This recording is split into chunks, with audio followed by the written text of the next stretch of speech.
Festival.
Kutch જિલ્લાની જો વાત કરીએ તો કચ્છ જિલ્લામાં અફાટ રણ સૌંદર્ય, વિવિધતાસભર દરિયો, ભરપૂર કુદરતી સંપત્તિ, અદ્ભુત કલા કારીગરી અને કંઈક કેટલાય ઐતિહાસિક સ્થળ આવેલા છે અને આ સ્થળની વાત અમારા કચ્છ કેર ટીવી ન્યૂઝની ટીમ દ્વારા આપના સમક્ષ મૂકવામાં આવતી હોય છે અને આવા સ્થળનો ઇતિહાસ જાણી અમે આપના સમક્ષ મૂકતા હોઈએ છીએ ત્યારે વધુ એક વાત કરવી છે ભુજ માંડવી રોડ પર આવેલી એક એવી વાવની કે જે આશરે 500 થી 550 વર્ષ પહેલા બનાવેલી આ વાવ છે અને તે એક ખેતરમાં આવેલી છે।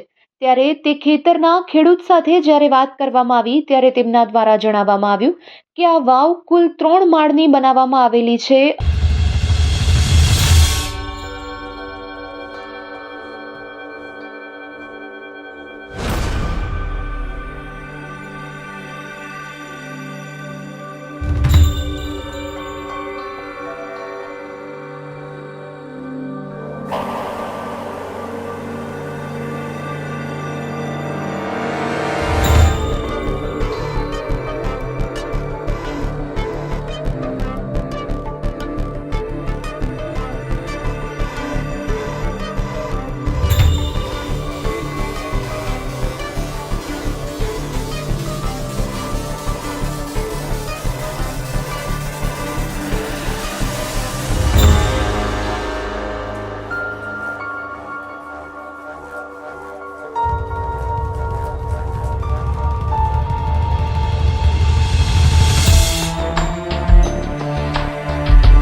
કચ્છ કેર ટીમ અત્યારે માંડવીથી આગળ એક રસ્તો આવેલો છે રોડ પર, ત્યાં ખેતરમાં એક વાવ આવેલી છે। આ સેલોર 500-550 વર્ષ જૂની છે। હું અહીંયાના જેનું ખેતર જે કામ કરી રહ્યા છે એમને કેવું છે કે 550 વર્ષ ઓછામાં ઓછા આ સેલોમ ત્યાં છે। 3-4 માળની છે, આપણે ઉતરીએ એટલે પહેલો માળ જાય છે, એના પર બીજો આ અત્યારે જોઈ રહ્યા તમે કે આમાં ઉપરથી તૂટી ગયું હશે ક્યાંક એટલે રેતી અંદર આવી ગઈ છે બહુ ખૂબ જ। આ એક માળ, આ બીજો માળ ને એમનું કેવું એમ છે કે ત્રીજું 3 માળ છે ટોટલ, એટલે વિચારો કે કેટલી રેતી અંદર ધસાઈ ગઈ છે। 3 માળ ઊંડી આ સેલોર 400-500 વર્ષ પહેલાંની છે અને કઈ રીતે બની હશે વિચારવા જેવી બાબત છે। આવી ઐતિહાસિક વસ્તુ, આવી હેરિટેજ વસ્તુ બધી જાળવણી કરવી જોઈએ અને પુરાતત્વ ખાતું છે જે પુરાતત્વ ખાતાએ ખાસ કરીને આવી વસ્તુ છે અને ડેવલપ કરવી જોઈએ અને વ્યવસ્થિત કરવી જોઈએ જેથી કરીને ટુરિસ્ટ આવે તો જોવે। પહેલાના સમયમાં લોકો અહીં ફરવા માટે પણ આવતા આપ આ દ્રશ્ય પરથી જોઈ શકો છો કે આ વાવની જે બાંધણી કરેલી છે, આ વાવનું જે ચણતર કામ કરવામાં આવ્યું છે તે કેટલું મજબૂત કરવામાં આવ્યું છે.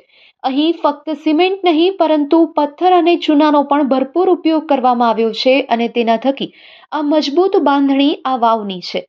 ત્યારે અમારા કચ્છ કેરે ટીવી ન્યૂઝની ટીમ દ્વારા જ્યારે ખેડૂત સાથે વાતચીત કરવામાં આવી ત્યારે તેમના દ્વારા વધુ જણાવવામાં આવ્યું કે કચ્છ જિલ્લામાં આવા કંઈક કેટલાય સ્થળ આવેલા છે. પુરાતત્વ વિભાગ દ્વારા તેની જાળવણી કરવામાં આવે અને આવા જે સ્થળ છે તે ટુરિસ્ટ માટે ખુલ્લા મૂકવામાં આવે તો ટુરિસ્ટ લોકો પણ કચ્છની કંઈક અનોખી છાપ પોતાના મગજમાં લઈ અને પોતાના વતન પરત ફરતા હોય છે. ત્યારે આવા સ્થળની પુરાતત્વ વિભાગ દ્વારા જાળવણી કરવામાં આવે તે અત્યંત જરૂરી બની ગયું છે.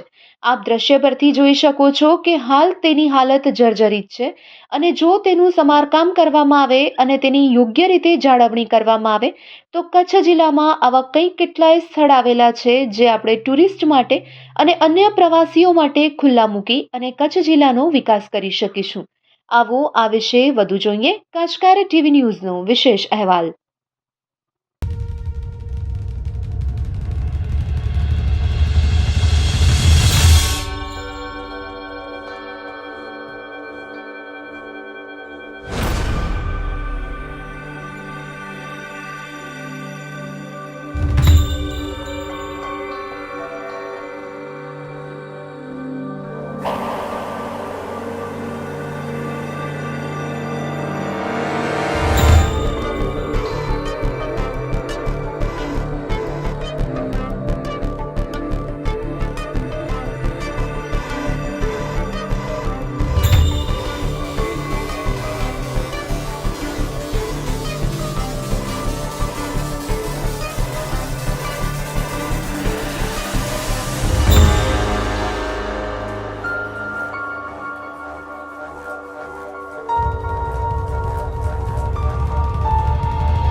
અહીંયા કને પણ આવા મીઠા પાણીના કૂવાઓ બહુ ઓછા આવેલા છે અને આ જે તે વખતે મીઠું પાણી નીકળતું આમાંથી ને લોકો અહીંયા ભરવા આવતા વર્ષો પહેલાં એવું અહીંયાના લોકોને કેવું છે.